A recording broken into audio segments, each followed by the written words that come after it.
आदित्यनाथ इस वक्त संबोधित कर रहे हैं, सीधे दिखाते हैं आपको।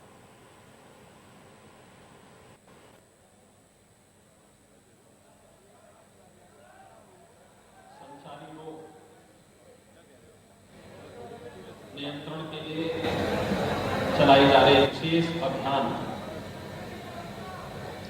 कार्यक्रम में आज के समारोह में उपस्थित गोरखपुर नगर निगम के महापौर श्री सीताराम जायसवाल जी, नगर विधायक डॉक्टर राधा मोहन दास अग्रवाल जी, भारतीय जनता पार्टी के क्षेत्रीय अध्यक्ष डॉक्टर धर्मेंद्र सिंह जी, महानगर अध्यक्ष श्री राजेश गुप्ता जी, नगर निगम कार्यकारिणी के उप सभापति श्री ऋषि मोहन वर्मा जी, स्थानीय पार्षद श्री ब्रजेश सिंह छोटू जी, आज के इस कार्यक्रम में उपस्थित सभी नगर निगम के पार्षदगण, सभी उपस्थित पदाधिकारीगण, नगर निगम के अधिकारीगण और यहां पर उपस्थित भारी संख्या में सभी उपस्थित सफाई कार्य से जुड़े हुए सभी नगर निगम से जुड़े हुए कर्मीगण, भाइयों बहनों, मैं सबसे पहले इन सभी सफाई कर्मियों का हृदय से स्वागत करता हूं, जो लोग पूरी तन्मयता से अपनी पूरी ताकत के साथ लग करके न केवल प्रत्येक घर को बल्कि नगर को भी स्वच्छ और सुंदर बना करके स्वयं की चिंता किए बगैर अन्य लोगों के लिए स्वच्छता के एक नए मानक को स्थापित करते हुए लोगों के स्वस्थ जीवन की परिकल्पना को साकार करने में अपना योगदान देते हैं। ये सचमुच आप सभी स्वच्छता कर्मियों के ही परिश्रम और पुरुषार्थ का परिणाम है कि भले ही आपका स्वास्थ्य कैसा भी हो, लेकिन सामान्य जन के स्वास्थ्य को, नगर के स्वास्थ्य को ठीक रखने के लिए आपकी महत्वपूर्ण भूमिका होती है। इसके लिए मैं आप सबका हृदय से स्वागत करता हूं। मुझे प्रसन्नता है कि नगर निगम ने इस कार्यक्रम की शुरुआत कुछ स्वच्छता कर्मियों के यहां पर सम्मान के साथ किया है। ये महापौर जी ने और नगर आयुक्त ने अच्छी शुरुआत की है, क्योंकि ये लोग अक्सर, इन लोगों का नाम छुप जाता था। स्वच्छता अभियान के नींव के पत्थर हैं और इनकी आवाज दब जाती थी, ये सम्मान नहीं पा पाते थे। लेकिन देर से ही सही नगर निगम ने इन्हें सम्मान दिया है। मैं इसके लिए नगर निगम को भी हृदय से धन्यवाद देता हूं। भाइयों बहनों, आप सब जानते हैं कि पूर्वी उत्तर प्रदेश 40 वर्षों से करा रहा था एक बीमारी से। हर वर्ष यहां के 1200 से लेकर 1500, 2000 बच्चे असमय काल कलवित होते थे दिमागी बुखार से। हर वर्ष ये सिलसिला चला रहा था। 1977-78 से जो सिलसिला प्रारंभ हुआ, 2017 तक निरंतर चलता रहा। 40 वर्षों तक ये सिलसिला चलता रहा। लेकिन हम सब आभारी हैं प्रधानमंत्री मोदी जी के, जिन्होंने 2014 में गांधी जयंती के अवसर पर पूरे देश को एक नया मंत्र दिया, स्वच्छ भारत अभियान का। ये स्वच्छ भारत अभियान वास्तव में प्रत्येक नागरिक की आत्मा को झकझोरने वाला और स्वच्छता के प्रति आम जनमानस को जागरूक करने का ही एक पवित्र अभियान था। और उस अभियान का परिणाम क्या रहा कि नगर निकाय और हर ग्रामीण क्षेत्र में जब लोगों में व्यापक जागरूकता आई, तो उस जागरूकता का परिणाम भी हम सब के सामने देखने को मिला। कैसे परिवर्तन हुआ। हर परिवार को शौचालय उपलब्ध करवा दिया गया, स्वच्छता के प्रति हर व्यक्ति जागरूक हो गया।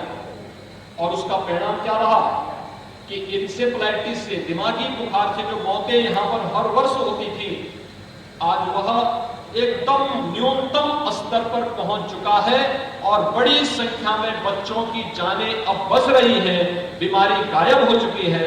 ये आप सबके परिश्रम और पुरुषार्थ को प्रदर्शित करता है कि अगर आप कार्य करते हैं तो परिणाम कैसे सामने आते हैं। आपके कार्य को कभी भी इस रूप में रेखांकित करने का प्रयास नहीं हुआ। सफाई पहले भी करते रहे होंगे, कम या ज्यादा, अच्छा या बुरा, लेकिन उसको कभी प्रमाण पत्र नहीं मिला। जब अच्छी सरकारें आती हैं तो उसको प्रमाणित भी करती हैं कि हां, इसका परिणाम यह है और इस परिणाम के फलस्वरूप इन सब का अभिनंदन किया जाना चाहिए, क्योंकि इनके कारण हमने इस पे सफलता प्राप्त की है और उसमें आपकी बहुत बड़ी भूमिका है। और नहीं तो ये पूर्वी उत्तर प्रदेश एक समय बीमारियों का गढ़ बन चुका था। यहां पर लोग घबराते थे आने के लिए, या तो मलेरिया से या दिमागी बुखार से, और फिर एक समय डेंगू ने भी यहां पर कहर बरपाना शुरू कर दिया था। एक तरफ माफिया का कहर और दूसरी तरफ मच्छरों के कारण और गंदगी के कारण अव्यवस्था। लेकिन आज पूर्वी उत्तर प्रदेश, गोरखपुर, महाराजगंज, देवरिया, कुशीनगर, सिद्धार्थनगर, बस्ती, संत कबीर नगर, ये सभी जनपद इनसे मुक्त होकर के विकास की एक नई कहानी लिखते जा रहे हैं। और विकास की उस नई कहानी को और भी मजबूती के साथ आगे बढ़ाने के लिए आवश्यक है कि ये जो समय है, आपने देखा होगा कि 15 दिनों तक लगातार बारिश पड़ी है, पूर्वी उत्तर प्रदेश में भी और नेपाल में भी। हर नदी अपने खतरे के लेवल से 2 मीटर, 2.5 मीटर, 3 मीटर ऊपर बह रही है। समय से बाढ़ के बचाव के उपाय करने के कारण नगरीय क्षेत्र बचे बाढ़ की चपेट में आने से, लेकिन ग्रामीण क्षेत्र में तटबंधों को भी ओवरफ्लो करते हुए नदी बह रही है। गोरखपुर में 304 गांव बाढ़ की चपेट में है। उन सभी गांवों में राहत सामग्री, बचाव और राहत के कार्य युद्ध स्तर पर चलाने के कार्य हो रहे हैं। लगातार अभियान चल रहा है, लगातार कार्यक्रम आगे बढ़ाए जा रहे हैं, लेकिन इसका दुष्परिणाम महानगर के वासियों को भुगतना पड़ा। जब नदी ओवरफ्लो होगी तो सभी रेगुलेटर बंद करने पड़ेंगे। रेगुलेटर बंद हुए, पंपिंग स्टेशन की अपनी एक सीमित क्षमता होती है और उसका परिणाम क्या है? महानगर के भी तमाम क्षेत्रों में भीषण जल जमाव हो गया है। नगर निगम, विकास प्राधिकरण और पीडब्ल्यूडी, इन तीनों की एक टीम बनाई गई है जो नगर निगम के अंदर जल जमाव की भीषण समस्या का तत्काल समाधान निकाले, अतिरिक्त पंपिंग सेट निकाल कर लगाकर अस्थायी व्यवस्था और फिर अस्थायी व्यवस्था करना, जिससे कहीं भी जल जमाव न हो, क्योंकि जल जमाव ज्यादा दिनों तक होगा तो यह भी बीमारी का कारण बनेगा। यह जल जमाव तमाम प्रकार की बीमारियों को जन्म देगा। इससे मलेरिया भी फैल सकता है, कालाजार भी फैल सकता है, चिकनगुनिया भी फैल सकता है, डेंगू भी फैल सकता है और इसके कारण तमाम प्रकार से डायरिया हो सकता है, हैजा हो सकता है। इसलिए आवश्यक है कि पहले तीनों विभाग मिलकर के इस योजना को जो है विगत दिनों कार्य सौंपा गया है, इसको व्यवस्थित रूप से आगे बढ़ा करके जल जमाव से मुक्ति के लिए हर संभव प्रयास करें, जिससे कहीं भी कोई जल जमाव की संभावना आने वाले समय में न बने। ये पूरे महानगर के लिए, नगरीय क्षेत्रों में जो नए मोहल्ले आए हैं उन मोहल्लों के लिए और अन्य क्षेत्रों के लिए भी इस प्रकार की एक व्यवस्था बना करके उसको तत्काल लागू किए जाने की आवश्यकता है। दूसरा, यह व्यवस्था करना कि विकास का कार्य कोई भी हो, कोई सड़क बने, उस सड़क के साथ जल निकासी की भी प्रॉपर व्यवस्था की जानी चाहिए। अधूरा कार्य नहीं, हम सड़क बना देते हैं, नाली छोड़ देते हैं। और उसके बाद वही पानी फिर मोहल्ले का इकट्ठा होकर के जब बहने लगता है, सड़क पे बहने लगता है, वाहन चलते वही सड़क टूट जाती है, फिर लोगों के सामने वही नार की स्थिति पैदा होती है। इसको भी बचाना पड़ेगा। तीसरा, स्वच्छता कर्मी तो अपना कार्य कर ही रहे हैं, लेकिन साथ साथ स्थानीय स्तर पर जैसे कोरोना कालखंड में पार्षदों के नेतृत्व में हर मोहल्ले में निगरानी समिति बनी थी, ऐसे ही हर वार्ड में समितियां गठित करके, स्वच्छता समितियों का गठन करके, मोहल्ला स्वच्छता समितियों का गठन करके हर नागरिक को इस अभियान के साथ जोड़ा जाए कि घर का कूड़ा नाली में न फेंके, सड़क पे न फेंके, घर के पास कूड़ादान रखो और उस कूड़ा को वहां से निकाल करके फिर सीधे नगर निगम की गाड़ी आए और उस कूड़ेदान से कूड़ा ले जाकर के स्वच्छता के इस अभियान को और मजबूती से प्रस्तुत करता है doctor ortho Ayurvedic oil and capsule, जोड़ों के दर्द की बेजोड़ दवा। सह प्रायोजक है पेट सफा आयुर्वेदिक चूर्ण, पेट सफा तो हर रोग दवा।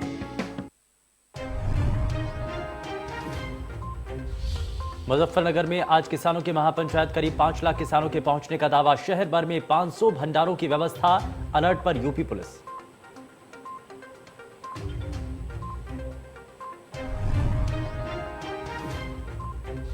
यूपी में बीजेपी का प्रबुद्ध वर्ग सम्मेलन, सीएम योगी वाराणसी तो प्रदेश अध्यक्ष अयोध्या से करेंगे आगाज। 6 से 20 सितंबर तक 403 विधानसभाओं में प्रबुद्ध वर्ग को साधने की तैयारी।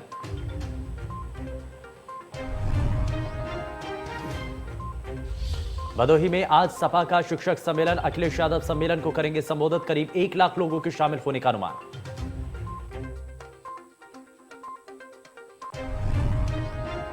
देश के द्वितीय राष्ट्रपति, महान दार्शनिक, महान विद्वान डॉक्टर सर्वपल्ली राधाकृष्णन की स्मृति में आज का ये दिवस, उनके जन्मदिन को शिक्षक दिवस के रूप में हम मनाते हैं।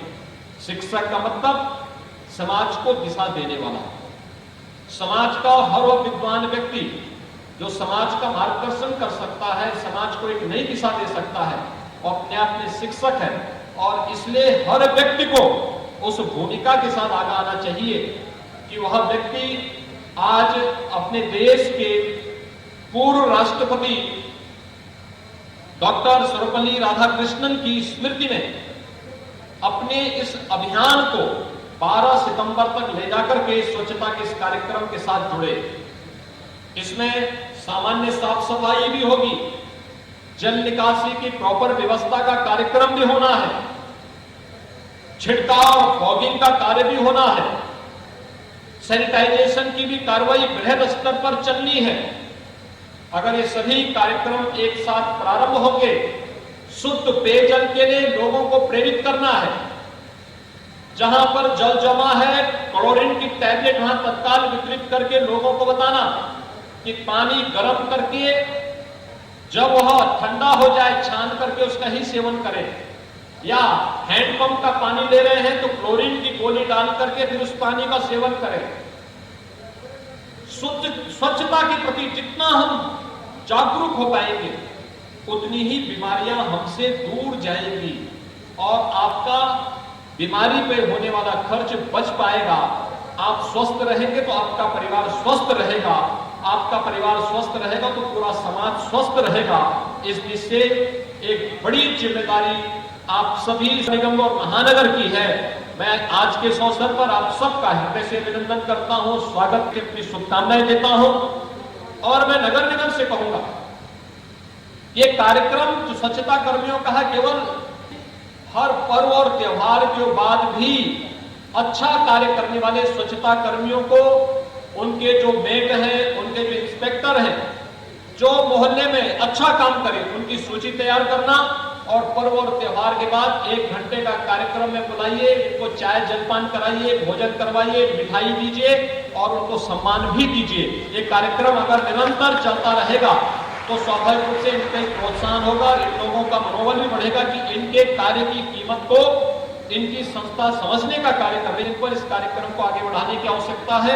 आज के इस अवसर पर एक बार फिर से मैं गोरखपुर नगर निगम को, महापौर जी को, यहाँ के पार्षद को, नगर निगम के जितने भी हमारे जनप्रतिनिधिगण हैं, इन सभी को मैं हृदय से शुभकामनाएं देता हूं कि सभी लोग स्वच्छता के इस विशेष अभियान के साथ चलिए।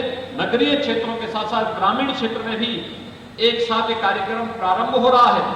हर एक क्षेत्र में कार्यक्रम चलना चाहिए, जिससे डेंगू, मलेरिया,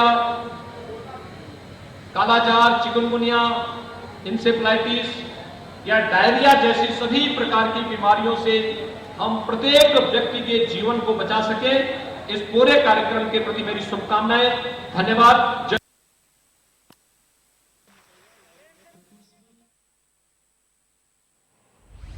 तो मुख्यमंत्री को आपने सुना। मुख्यमंत्री ने जो जरूरतमंद लोग हैं उन तक भी राहत पहुंचाने की कोशिश की है, और साथ ही साथ सीएम ने, क्योंकि स्वच्छता को लेकर के स्वच्छता महाअभियान, और ऐसे में यूपी एक बड़े समय तक अलग अलग बीमारियों से ग्रसित रहा, उससे जूझता रहा, लेकिन इन सब चीजों से पार पाते हुए यूपी ने अब आगे कदम बढ़ाए हैं, और साथ ही साथ अब स्वच्छता की दिशा में एक मील का पत्थर साबित हुआ है। और यूपी के अंदर जो आमूलचूल परिवर्तन हुए हैं उसमें आम लोगों की भूमिका बेहद खास रही है। आम लोगों का सहयोग बहुत अलग रहा है, और आम लोगों की इसी एकजुटता के साथ बदलाव के इस रास्ते पर चलने की इसी क्षमता को आम लोगों ने भी देखा, और दुनिया के देश के बाकी लोगों ने भी देखा, और आज इसीलिए उत्तर प्रदेश आगे बढ़ता हुआ नजर आता है।